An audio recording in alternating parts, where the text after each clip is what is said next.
पंचकुला के पिंजौर में गोपाष्टमी पर हुआ महोत्सव। सीएम मनोहर लाल ने की शिरकत। प्रदेश की गौशालाओं को दी बड़ी सौगात। सभी जिलों में गोबर गैस बनाने का ऐलान।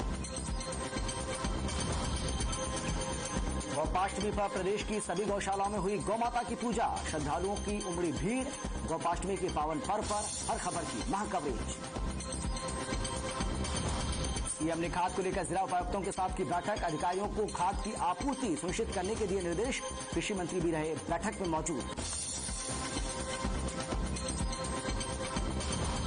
गोहाना में शुगर मिल का पेराई सत्र हुआ शुरू। सहकारिता मंत्री डॉक्टर बनवारी लाल ने मशीन में गन्ना डालकर की शुरुआत।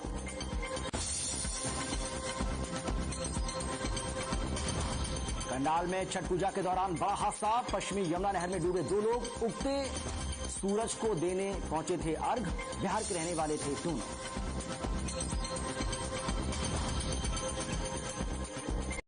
पराली जलाने के मामले में कैथल प्रदेश में सबसे आगे। 1041 जगहों पर जलाई गई पराली।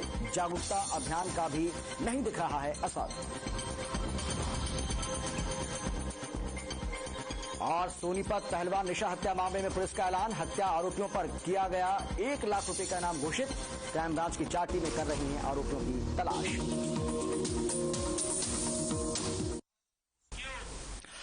नमस्कार, आप देख रहे हैं हर खबर हरियाणा और आपके साथ में हूं अमित शर्मा। आज हरियाणा के मुख्यमंत्री मनोहर लाल ने पिंजौर में गोपाष्टमी कार्यक्रम में शिरकत की। इस मौके पर सीएम मनोहर लाल ने प्रदेश की गौशालाओं को कई बड़ी सौगात दी। उन्होंने कहा कि प्रदेश में हरियाणा सरकार ने गौशालाओं के विकास के लिए बहुत काम किया है।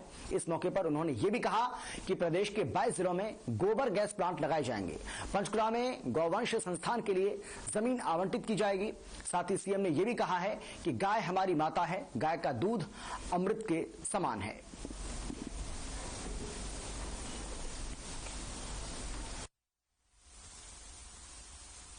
600 गौशालाओं को ज्यादा जा सकते हैं। आज इन 600 गौशालाओं को 582 गौशालाएं हैं कुल मिलाकर, और इनको जो राशि इस बार चारे के लिए उसका रिलीज कर रहे हैं, कुछ भेज दी गई है, कुछ आज और कल में भेजी जाएगी।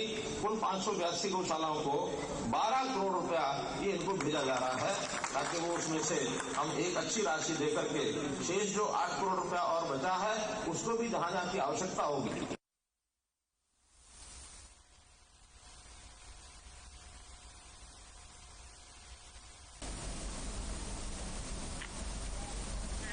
ब्रेकिंग लेंगे अब। बड़ी खबर, आप मर्डर मामले में अपडेट आया है। मर्डर मामले, डबल मर्डर मामले में अपडेट आप टॉस करना मार देंगे, ठीक है। Stand by, audio tech. आज गोपाष्टमी के पर्व पर बीजेपी के कद्दावर नेता और पूर्व शिक्षा मंत्री रामविलास शर्मा ने महेंद्रगढ़ के नाव गांव में गौशाला पहुंचे। हमारे संवाददाता भालेंद्र यादव से गोपाष्टमी पर्व को लेकर उन्होंने खास बातचीत की है। चलिए आपको सुनाते हैं। किलो दूध देने वाले डेयरी है।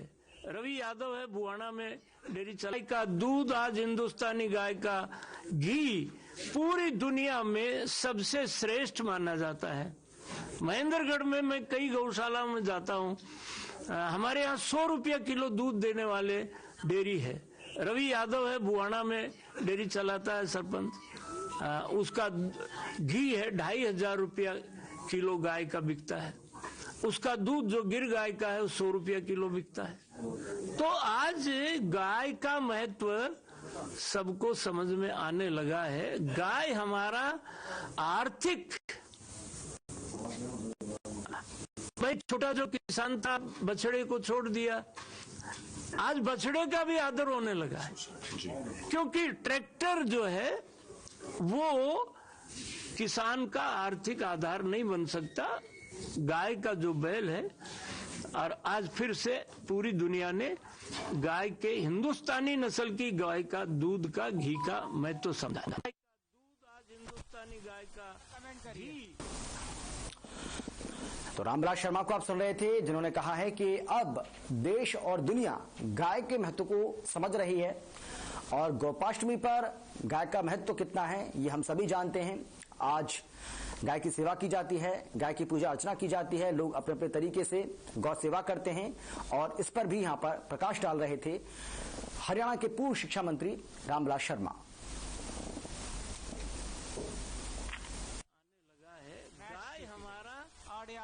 क्यों? गोपाष्टमी पर गौशालाओं में गौ पूजन की धूम रही है। बिहाली गौशाला में महिलाओं ने गायों की सेवा की। गोपाष्टमी पर गौशालाओं में गौ पूजन और गौ सेवा के कार्यक्रम सुबह से ही देखने को मिले। गोपाष्टमी के पावन पर्व पर गौ सेवा का बड़ा महत्व होता है। गोपाष्टमी के बारे में जानकारी देते हुए गौशाला प्रधान बलजीत यादव ने बताया कि हर वर्ष आसपास के क्षेत्र की महिलाएं गोपाष्टमी के पर्व पर गौशाला में आती हैं। यहाँ गौ पूजन होता है।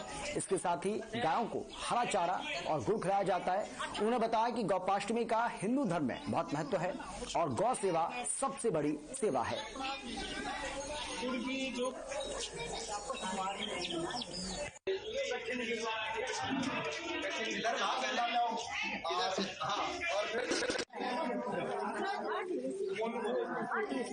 की पंचायत आयोजित की गई। एक हफ्ते पहले किसानों ने बीजेपी नेता और पूर्व मंत्री मनीष ग्रोवर समेत करीब 100 नेताओं को बंधक बनाया था। हुड्डा खा प्रधान ओम प्रकाश हुड्डा की अध्यक्षता में पंचायत हुई।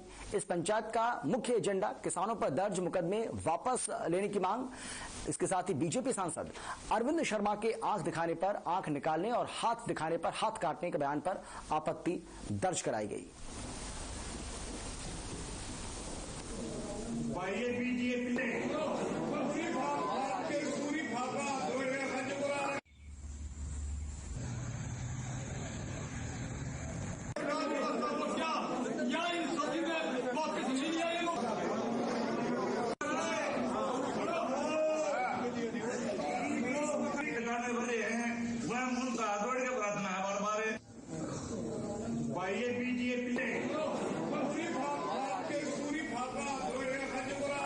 तो रोहतक के किलोई गांव में ये 40 गांव की पंचायत हुई है और इस 40 गांव की पंचायत में ये फैसला लिया गया है कि जिस तरीके से बीजेपी के सांसद अरविंद शर्मा ने आपत्तिजनक बयान दिया, इसके साथ ही जो बीजेपी के नेताओं को बंधक बनाया गया, उसके बाद जो कुछ बयानबाजी बीजेपी के नेताओं की ओर से की गई है उसको लेकर इसमें आपत्ति दर्ज कराई गई है। और इसके साथ ही बीजेपी नेताओं की बयानबाजी को लेकर नाराजगी भी इसमें जताई गई।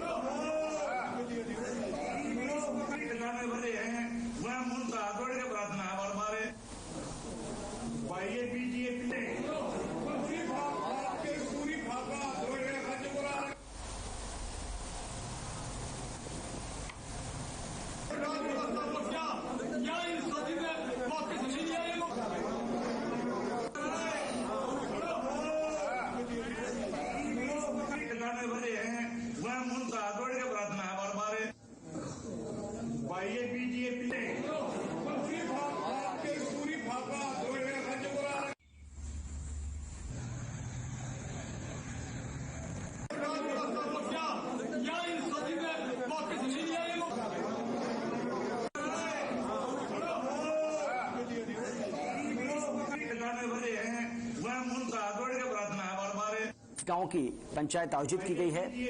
हुड्डा खाप की ओर से ये पंचायत बुलाई गई थी और जिस तरीके से हमने आपको बताया कि इस पंचायत के दरमियान बीजेपी नेताओं को बंधक बनाने का ये मामला, इसमें एफआईआर दर्ज करने पर हुड्डा खाप ने अपना गुस्सा जाहिर किया है। रोहतक जिले के गांव किलोई के शिव मंदिर में बीजेपी नेताओं को बंधक बनाने के मामले में किसानों पर जो मामले दर्ज हुए, जिसमें बताया जा रहा है कि 200 किसान ऐसे हैं जिनके खिलाफ मामला दर्ज हुआ है।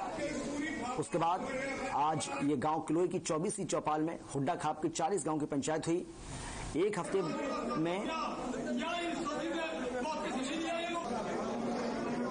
के बाद यानी कि हफ्ते भर पहले आपको याद होगा कि बीजेपी नेता और पूर्व मंत्री मनीष ग्रोवर समेत करीब 100 नेताओं को बंधक बनाया गया था।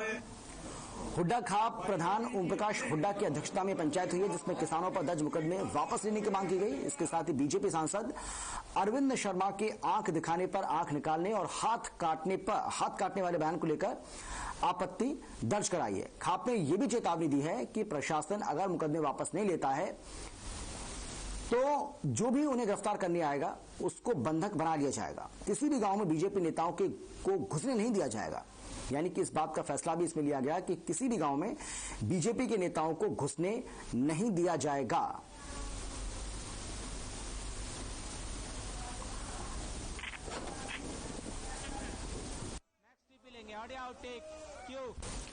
प्रशासन इस साल पराली प्रबंधन पर करोड़ों रुपए खर्च कर जीरो बर्निंग का लक्ष्य लेकर चल रही थी, लेकिन कैथल जिले के उच्च अधिकारियों की लापरवाही और कम सजगता के चलते प्रशासन का यह दावा फेल हुआ, क्योंकि पराली के अवशेष जलाने में कैथल पूरे हरियाणा में अव्वल है। आपको बता दें कि कैथल में इस साल कुल 1041 जगहों पर पराली जली, जो पूरे हरियाणा के मुकाबले सबसे अधिक है, और इसी वजह से कैथल राज्य के सबसे दूषित शहरों की श्रेणी में प्रथम स्थान पर है और देश के सबसे दूषित शहरों की सूची में शामिल हो चुका है।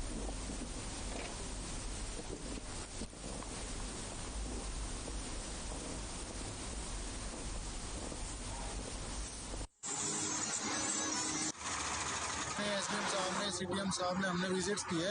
वहाँ पर कुछ किसान पराली जला रहे थे, कुछ लोगों ने बड़ा अच्छा प्रबंध कर रखा है इन सीटू का अपना। किसानों को समझाया भी गया है, लेकिन जो किसान नहीं मान रहे हैं उन किसानों पर कानूनी कार्रवाई की जा रही है, फाइन भी लगाया जा रहा है और उचित कानूनी कार्रवाई की जाती है।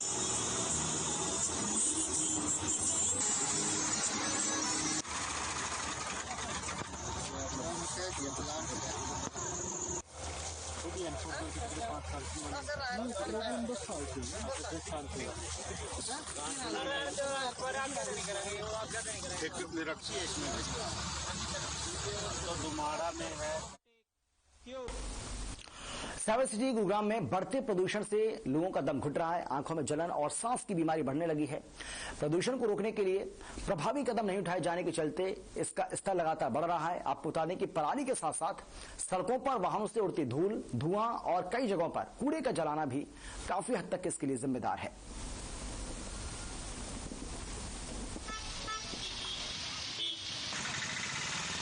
इसका कारण साहब सबसे बड़ा एक ही है, गाड़ियाँ इतनी ज़्यादा होगी, हर स्टेट की गाड़ियाँ गुड़गांव में चल रही है, किसी का कोई रोक टोक नहीं है। कौन सी गाड़ी महाराष्ट्र की है, कौन सी गुजरात की है, कौन सी पंजाब की है। और ये पराली का तो सबसे बड़ा मुद्दा है ही है। सबसे बड़ा मुद्दा गाड़ियों से ज़्यादा है। पराली से जितना वो तो आएगा चला जाएगा, लेकिन गाड़ियों से जो हो रहा है वो उसका मुकाबला नहीं कोई। ना कोई टेस्टिंग हो रही है किसी पेट्रोल पंप पे, जब आते हैं सर्टिफिकेट बनवाते हैं, 100 रुपये देकर चले जाते हैं।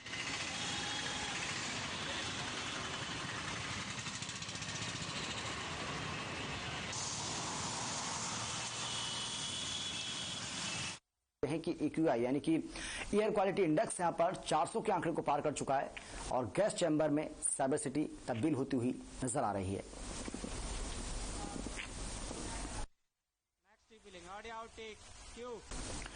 केंद्रीय प्रदूषण नियंत्रण बोर्ड के आदेशों के चलते खनन क्षेत्र खानक डाडम में स्टोन क्रशरों को आगामी आदेशों तक बंद कर दिया है। विभाग के आदेशों के चलते बिजली विभाग ने स्टोन क्रशरों के कनेक्शन काट दिए हैं।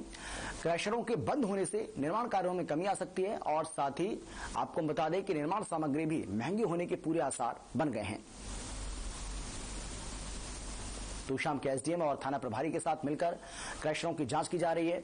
कोई भी क्रशर या हॉट मिक्स प्लांट ना चले और प्रदूषण नियंत्रण विभाग के आदेशों का पालन सुनिश्चित किया जा सके, इसी को लेकर ये जांच हुई।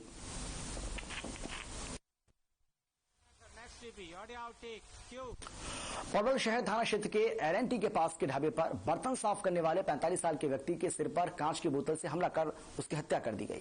पुलिस ने ढाबा मालिक की शिकायत पर नामजद आरोपी के खिलाफ मामला दर्ज कर लिया है और पूरे मामले की जांच में जुट गई है।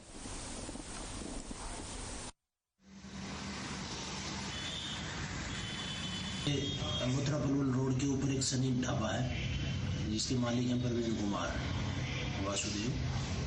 ये भाटिया कॉलोनी का रहने वाला है। उसका फोन आया था कि हमारे ढाबे पर 2 कर्मचारियों आपस में झगड़ा हो गया और एक ने दूसरे के सिर में बोतल मार दी है। पुलिस मौके पर पहुंची, जहां पर देखा कि दूसरे जो जिसकी बोतल लगी थी वो मृत अवस्था में पड़ा हुआ था।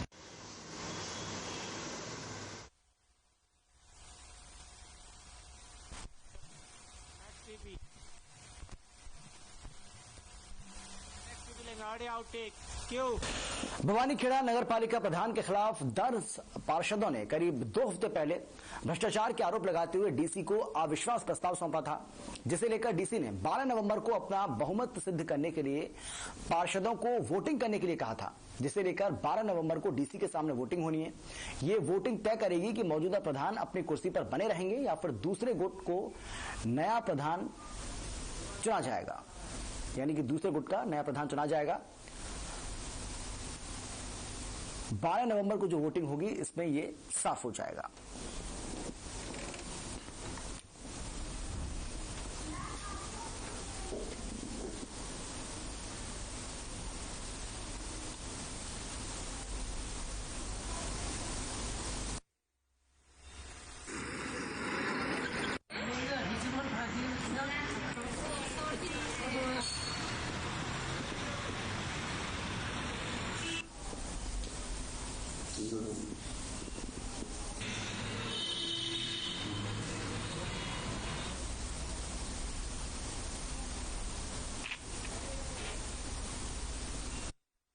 कर दो थोड़ा एडलिप, हल्का सा एडलिप कर दो। लो रुक जाओ, होल्ड।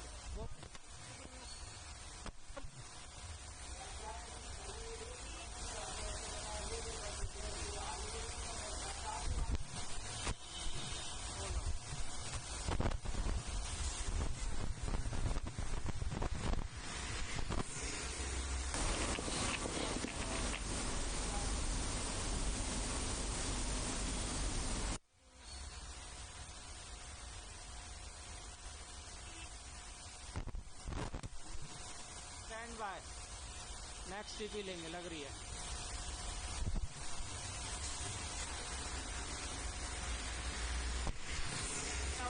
क्यों? और चलिए खबरों में आगे बढ़ते हैं। अपनी मांगों को लेकर आशा वर्कर ने चरखी दादरी शहर में प्रदर्शन करते हुए सामान्य हॉस्पिटल में धरना दिया। इस दौरान शहर भर में जुलूस निकाला गया। सामान्य हॉस्पिटल में प्रशासन के खिलाफ जमकर नारेबाजी की गई। आशा वर्कर्स का कहना है कि 2018 में सरकार के साथ जो समझौता हुआ था वो नियम अब तक लागू नहीं किया गया। साथ ही कहा कि जल्दी सरकार हमारी मांगों को मानती है तो अच्छी बात है, अगर ऐसा नहीं होता है तो बड़ा आंदोलन किया जाएगा जिसकी जिम्मेदारी सरकार और प्रशासन की ही होगी।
और चलिए बात करते हैं नरवाना की। नरवाना में गोपाष्टमी के मौके पर गौ पूजन किया गया, गौ सेवा की गई और इस दौरान लोगों में जबरदस्त उत्साह देखने को मिला।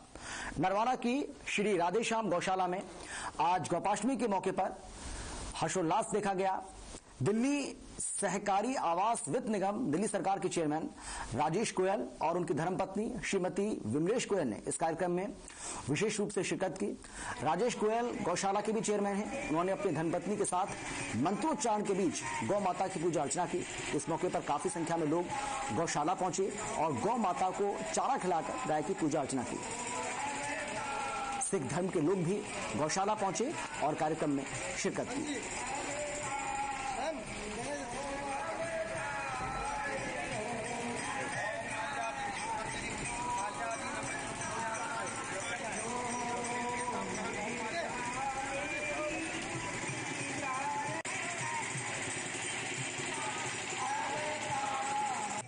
जो आज आयोजन किया गया है और शहर के सभी विशिष्ट नागरिक हमारी माताएं बहनें यहाँ पधारी हैं। इस उपलक्ष्य में मैं सभी यहाँ उपस्थित जन समूह का इस शुभ अवसर पर यहाँ आने पर स्वागत करता हूँ, हार्दिक अभिनंदन करता हूँ और भाई राजेश गोयल जी के प्रयासों की सराहना करता हूँ, जो समय समय पर जब से इन्होंने चेयरमैन का यहाँ पद संभाला है, इनके सानिध्य में सभी नरवाना के बहुत से लोग समाज सेवी यहाँ जुड़े हैं और समय समय पर हर त्योहार के ऊपर यहाँ लोग आकर माता गौ माता की सेवा करते हैं।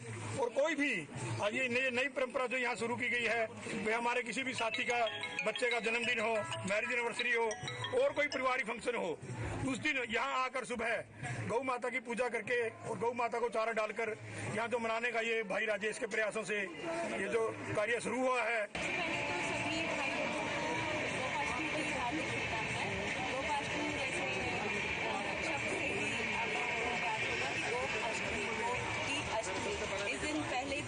नंद बाबा ने भगवान श्री कृष्ण और बलराम को पहली बारी गऊओं की रिस्पॉन्सिबिलिटी दी थी कि आप इनको जाएं और इनको चराएं। और कृष्ण जी का बहुत स्नेह रहा है गौ माता के प्रति, तो इसलिए उनको गोविंद मतलब गऊओं का देवता, गऊओं का लॉर्ड कहा जाता है। तो उसी उपलक्ष्य में इसको गोपाष्टमी का पर्व मनाया जाता है।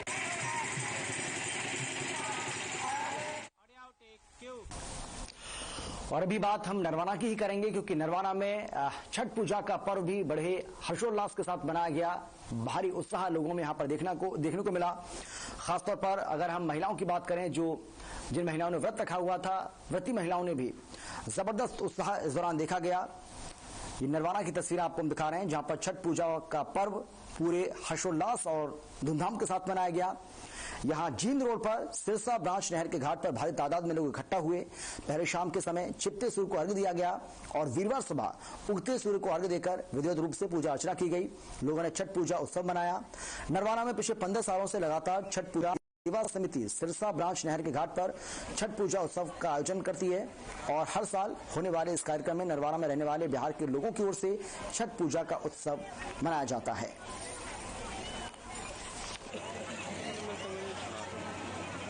पूजन जो है धीरे धीरे पूरी दुनिया में मनाया जाने लगा है। जो प्रवासी भारतीय हमारे देश विदेशों में है, अमेरिका, फ्रांस, रसिया, कहीं भी है विदेशों में, तो प्रवासी भारतीय भी जो है वहाँ इस सूर्य देव की पूजन करते हैं, छठ की पूजन करते हैं। जैसा कि जानते हैं कि जो छठी मैया है वो सूर्य देव की बहन है, इसलिए छठी मैया की पूजा करने से सूर्य देव भगवान खुश होते हैं।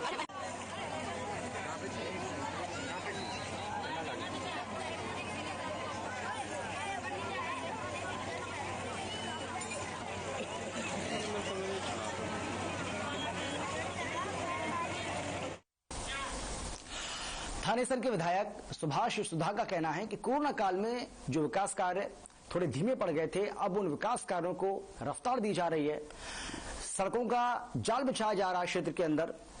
थानेसर के विधायक सुभाष सुधा को आप तस्वीरों में देख भी पा रहे हैं। उन्होंने कहा है कि कुरुक्षेत्र में कोरोना महामारी के बाद से ही शहर की एक एक सड़क के निर्माण कार्य प्रगति पर हैं। पूरा फोकस विधायक सुभाष सुधा ने सलार रोड के सड़क निर्माण कार्य का शुभारंभ भी किया। उन्होंने कहा कि सड़क के खराब हिस्से के निर्माण पर करीब 12,80,000 का बजट लगेगा। ब्रह्म सरोवर के चारों तरफ भी जल्द सड़क निर्माण कार्य शुरू किया जाएगा। कोरोना महामारी के चलते बजट की कमी से ये सड़क नहीं बन पाई थी, लेकिन जैसे जैसे सरकार से बजट मिलेगा वैसे ही सड़कों का नव निर्माण किया जाएगा।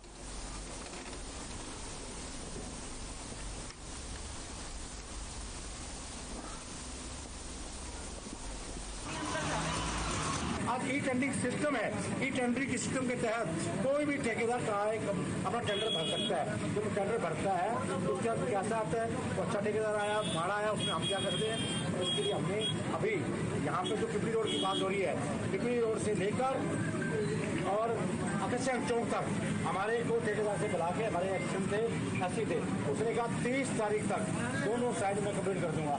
30 तक नहीं करेगा, 10 तक करेगा, लेकिन वो कर देगा। और उस बेचारे को 4.5 करोड़ रुपए की पेनल्टी लगी है। हमने उसको एक बात कही है, अगर तू ये सड़क कंप्लीट कर देता है आकर्षण चौक तक, तेरे लिए हम 4.5 करोड़ की पेनल्टी लगी है, तो अपने मुख्यमंत्री जी के पास आके अधिकारियों को जाके हम तेरी माफ कराने की पूरी कोशिश करेंगे।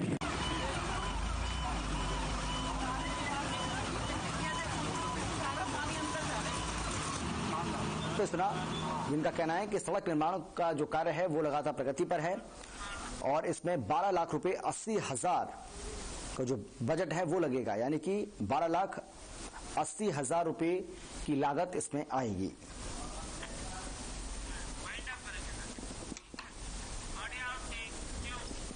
और फिलहाल इस बुलेटिन में इतना ही। आप देखते रहिए हर खबर हरियाणा।